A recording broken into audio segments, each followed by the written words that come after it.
آیت نمبر 146 الحمدللہ وکفا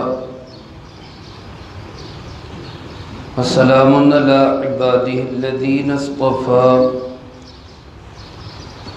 خصوصا علی سید الرسل وخاتم الانبیاء وعلى آلہ واصحابہ الاتقیاء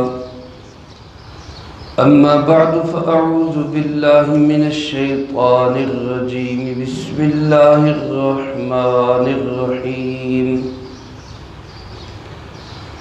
وَكَأَيٍّ مِّن نَّبِيٍّ قَاتَلَ مَعَهُ رِبِّيُّونَ كَثِيرٌ فَمَا وَهَنُوا لِمَا أَصَابَهُمْ فِي سَبِيلِ اللَّهِ وَمَا ضَعُفُوا وَمَا اسْتَكَانُوا وَاللَّهُ يُحِبُّ الصَّابِرِينَ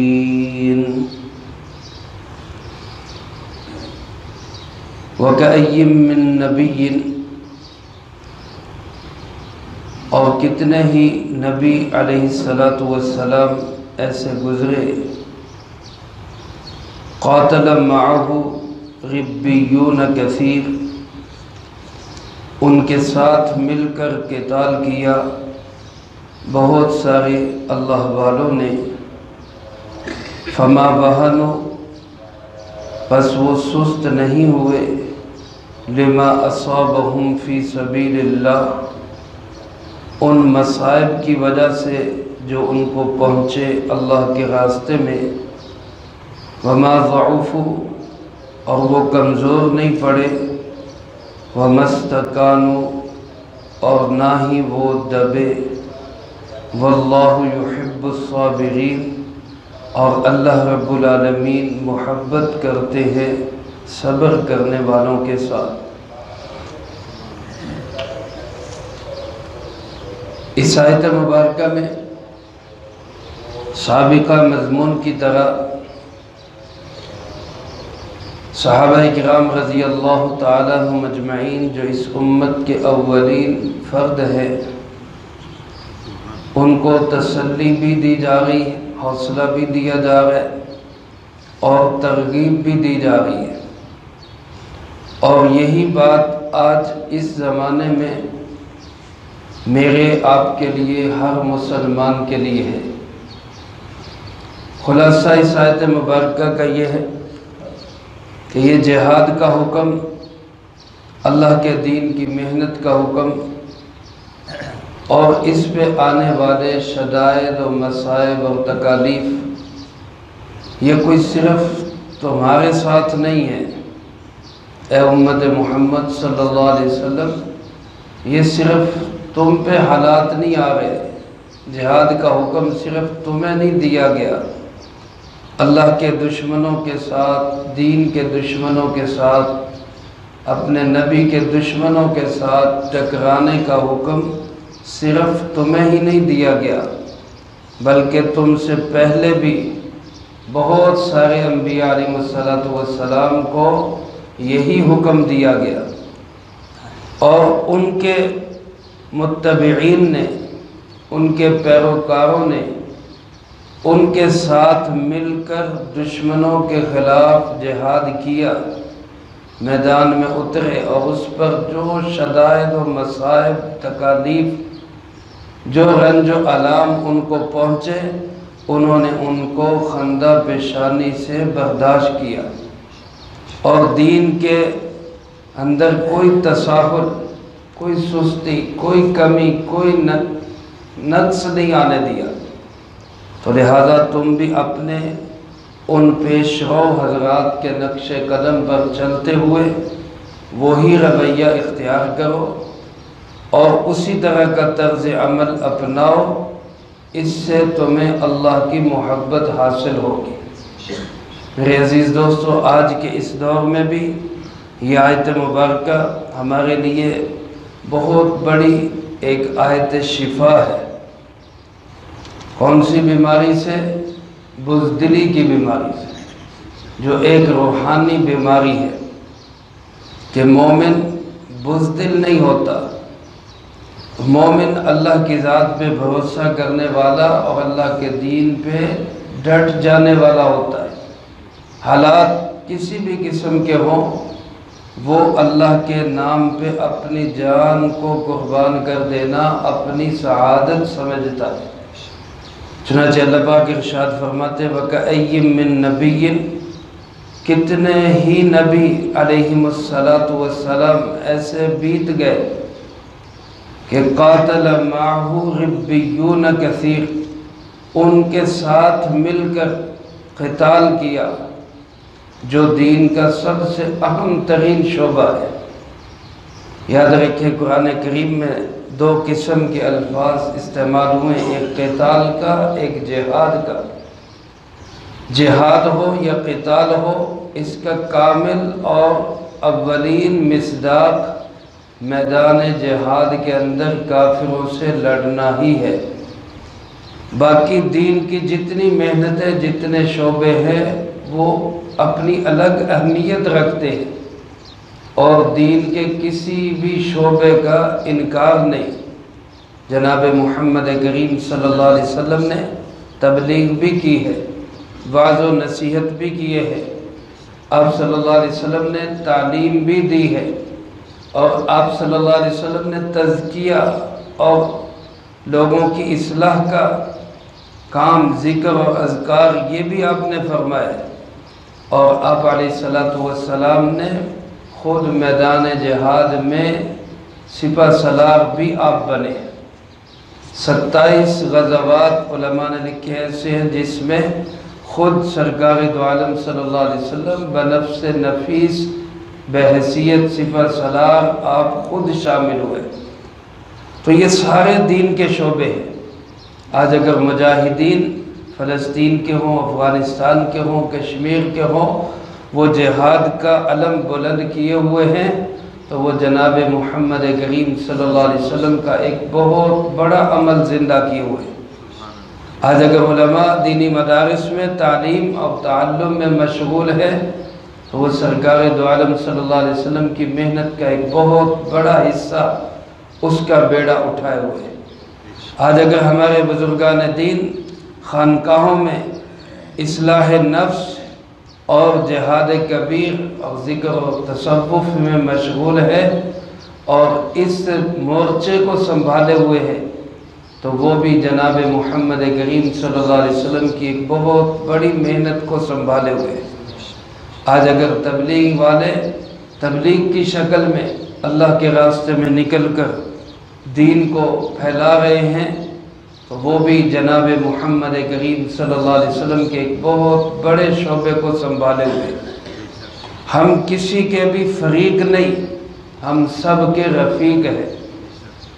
ایک شعبے میں اپنی صلاحیتیں لگاتے ہوئے باقی تمام شعبے والوں کو تعاون بھی دینا چاہیے، ان کے لیے دعا بھی کرنی چاہیے۔ آج اگر علماء کرام میدان سیاست میں ٹیبل ٹاک کے ذریعے، گفت و شنید کے ذریعے باطل قوتوں کا مقابلہ کر رہے ہیں، تو وہ بھی دین کا ایک بہت بڑا شعبہ سنبھالے ہوئے۔ ہر شعبے والے کے لیے ہدایت یہی ہے کہ سابق انبیاء علیہ السلام نے اپنی امتوں کے ساتھ، ان کی امتوں نے اپنے نبیوں کے ساتھ مل کر اللہ کے دین کی جد و جہد اور محنت کی ہے، اور اس سے ہرگز پیچھے نہیں ہٹے۔ بعض اوقات حالات ایسے بھی پیش آئے، شکست ہو گئی، بعض اوقات حالات ایسے بھی پیش آئے، اللہ کے نبیوں کو علیہ السلام شہید کر دیا گیا، بعض اوقات حالات ایسے بھی پیش آئے کہ میدان کافروں کے ہاتھ میں چلا گیا، لیکن اللہ پاک فرماتے فما وہنوا، وہ لوگ کچھ بھی سست نہیں پڑے، ذرا سے بھی ڈھیلے نہیں ہوئے، اپنے موقف سے پیچھے نہیں ہٹے۔ شکست میرے دوستو اس چیز کا نام نہیں کہ آپ میدان میں شکست کھا لیں، شکست اس چیز کا نام ہے کہ آپ اپنا نظریہ چھوڑ دیں، عقیدہ چھوڑ دیں۔ اپنے نظریہ اور عقیدے پر اگر آپ جان قربان کر دیں شہادت کا مرتبہ مل جائے تو یہ شکست نہیں، یہ فتح ہی ہے۔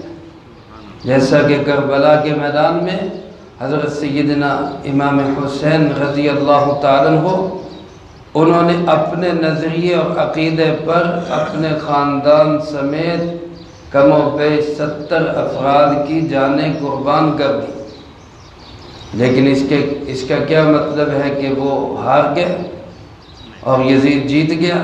ہرگز نہیں۔ جیتے ہوئے کامیاب آج بھی امام حسین رضی اللہ تعالیٰ، اور ہارا ہوا اور ناکام آج بھی یزید ہے۔ میرے محترم دوستو، اپنے نظریے پہ قائم رہنا یہی سب سے بڑی جیت ہے۔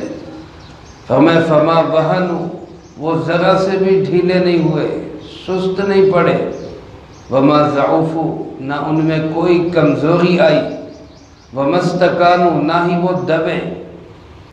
ان لوگوں کو اللہ پاک نے فرمایا ربیون، یہ ربیون ہے۔ علماء نے لکھا ہے ربانی اور ربیون یہ ایک ہی معنی میں ہے، یعنی اللہ والے، رب والے۔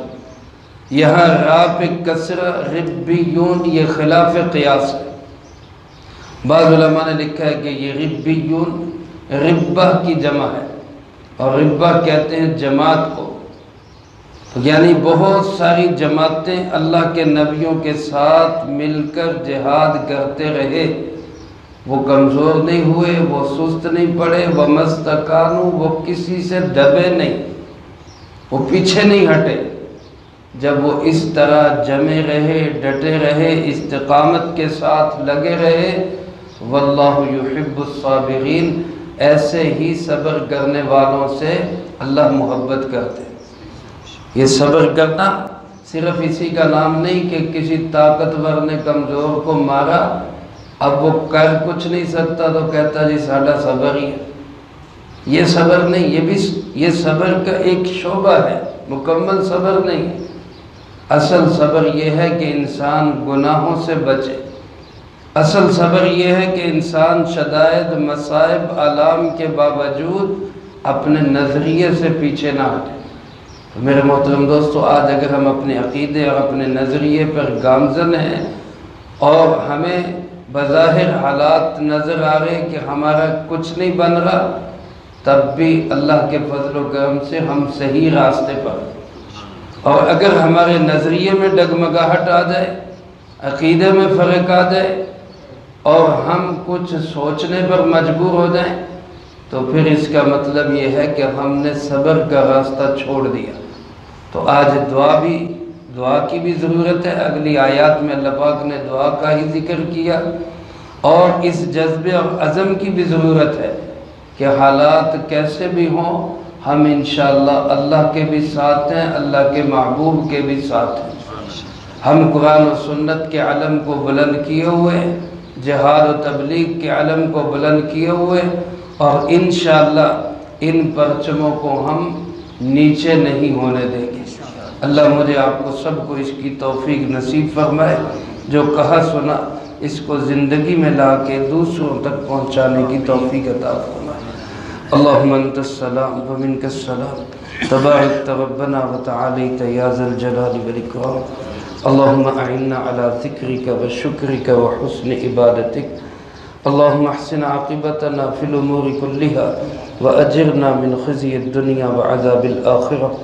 اللہم باقیتا کباقیت الولید، اللہم استر عوراتنا وآمن روعاتنا۔ اللہم انا نجعلک فی نحورہم ونعوذ بک من شرورہم۔